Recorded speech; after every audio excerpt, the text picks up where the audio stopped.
Antifa in mainstream media and Twitter. This is part 2 of a mini-series. Make sure that you see part 1. See that first link below. Now let's have a look at this controversial article by Lenahan. It is headlined, "It's Not Your Imagination. The journalists writing about Antifa are often their cheerleaders." Notice, folks, I would say they actually are Antifa. I mean, by their definition, they are. They're not just supporting them.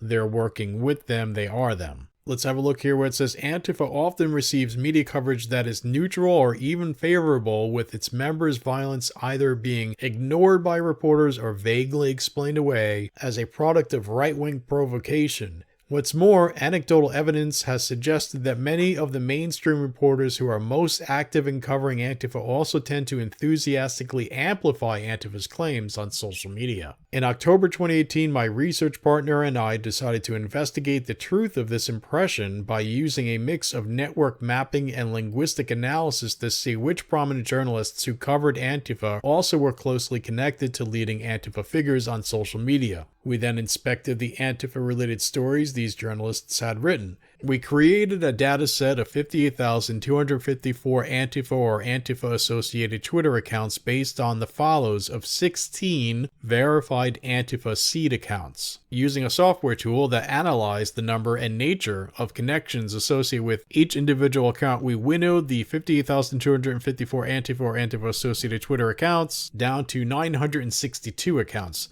This represents a core group of Twitter users who are connected in overlapping ways to the most influential and widely followed Antifa figures. Of these 962 accounts, 22 were found to be verified. They mean, blue check marked on Twitter. Twitter says, these people are A-OK. Of which 15 were journalists who work regularly with national-level news outlets. I'd like to point out that if this is valid and accurate, and I'm not claiming that it is, but if it is, that is note the ratio. 15, not just 15 journalists, but 15 on a national level, okay?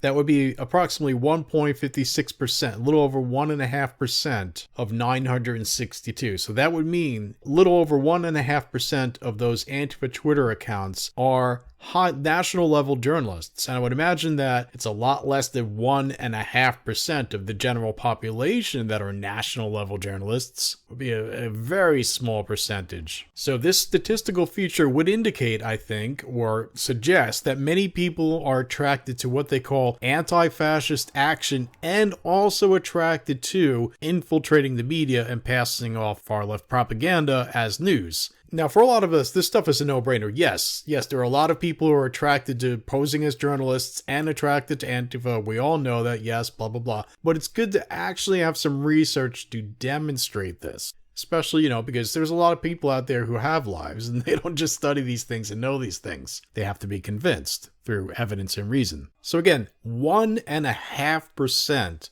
of these Antifa Twitter accounts are national level quote-unquote journalists, propagandists, okay?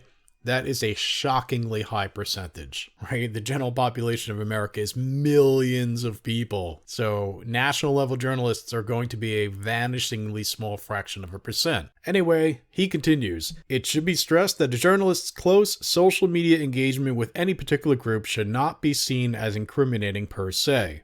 I'm glad he said that. That's very important. I realize that, and many of us out there who keep tabs on these people realize that too. He continues, many journalists follow and even interact with all manner of figures online, either out of personal curiosity, professional interest, or even as a means of developing sources. In identifying this group of 15 journalists whose engagement with Antifa is especially intense, our goal was not to accuse them of bias out of hand, but rather to identify them for further study, so as to determine if there was any overall correlation between the level of their online engagement with Antifa and the manner by which these journalists treated Antifa in their published journalism. You can see this neat map here, by the way. Notice, for example, Kitty Stryker. Remember from the pastel block in past videos. That correlation turned out to be quite pronounced. Of all 15 verified national level journalists in our subset, we couldn't find a single article by any of them that was markedly critical of Antifa in any way. They continue, in all cases, their work in this area consisted primarily of downplaying Antifa violence while advancing Antifa talking points and in some cases quoting Antifa extremists as if they were impartial experts.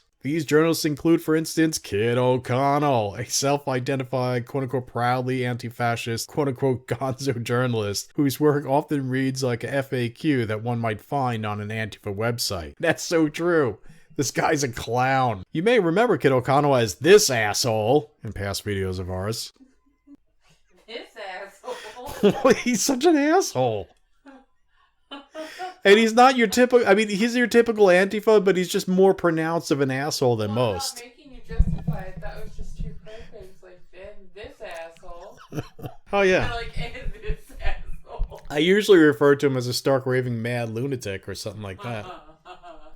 But I figured I'd break it up a little.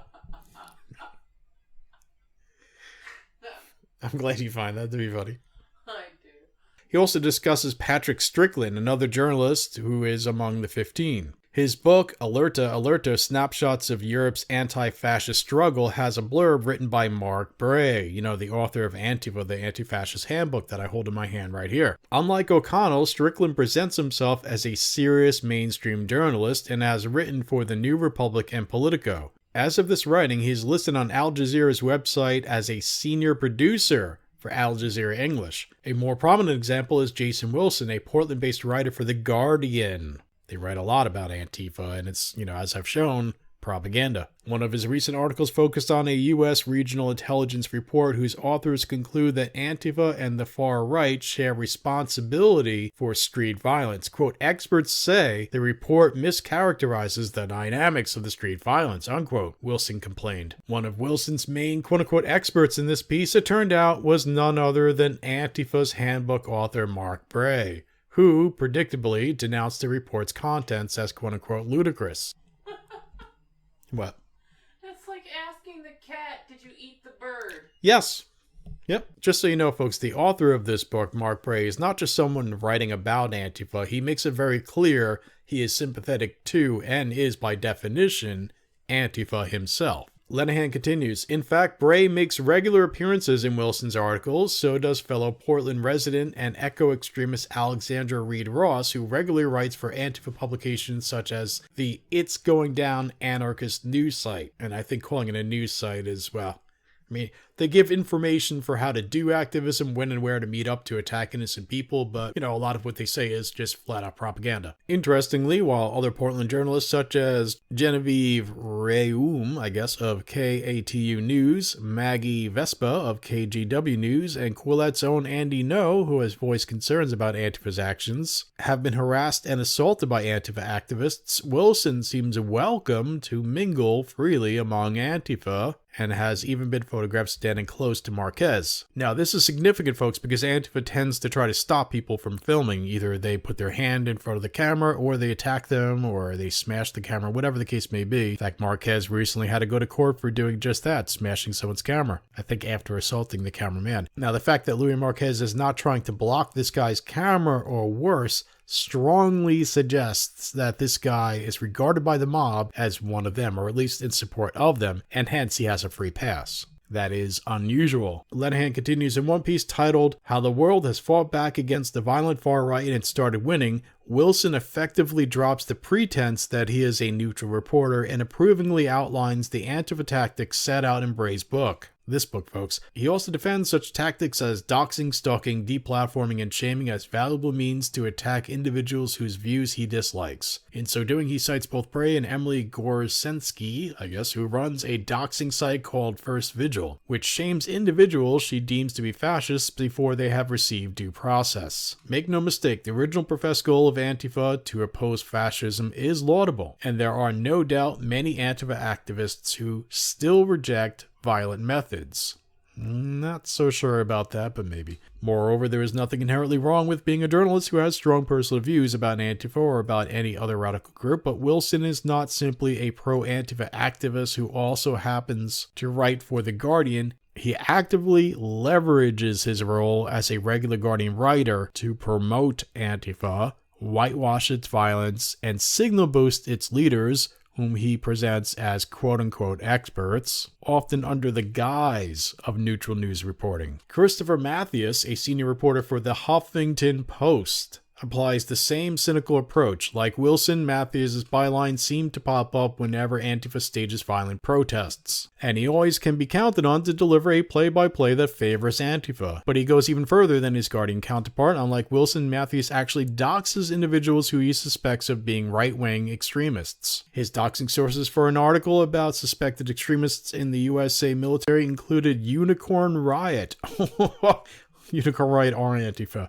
An anarchic Antifa journalist collective, and other shady sites that exist as a sort of in-house 4chan for the Antifa movement. Matthews' apparent modus operandi is to gather doxes of individuals whom Antifa or Antifa-friendly groups suspect of being right-wing extremists. He or a colleague at Huffington Post then reach out to the target's employer asking for comment, leveraging the media's outlet's name to ensure the individual is called out. Then Matthews posts the doxes in his column while investigations are ongoing. As with Emily Grosensky's first vigil site, Matthews broadcasts detailed personal information whose release seems designed to destroy the reputation of the accused, not the guilty, the accused, no matter the results of any subsequent investigation. It's unclear how this behavior differs from ordinary, everyday Antifa-style online activism. It really doesn't. Lenihan continues, of course, all investigative journalists rely on tips from the general public, but collecting tips isn't what Wilson and Matthews appear to be doing. Like other prominent writers whose names appear among the 15 journalists most closely engaged with Antifa, they seem to function not at professional arm's length from their sources, but rather as cogs in an activist enterprise that churns out both pro-Antifa propaganda and doxing information about real or imagined ideological enemies. Their allies in this mission include trolls such as Antifa Gordon. You may know this Twitter account from a number of my past videos. The pseudonym of a Twitter user who declared that, quote, I expose fascists, get them fired, dehomed, kicked out of school, etc., unquote, and brags that he passes, quote, dossiers, unquote, of doxes to national level journalists whom he refers to as, quote, our contacts, unquote. His entire online mission is to ruin other people's lives, and it is a mission being supported by, quote unquote, contacts like Matthews and Wilson. In providing such support, they are discrediting their publications and misinforming their readers. There is no doubt in my mind that many of the individuals targeted by Antifa trolls and protesters do indeed harbor noxious, hateful, bigoted, and even fascistic opinions, but the intellectual dishonesty and disreputable methods being used to target these individuals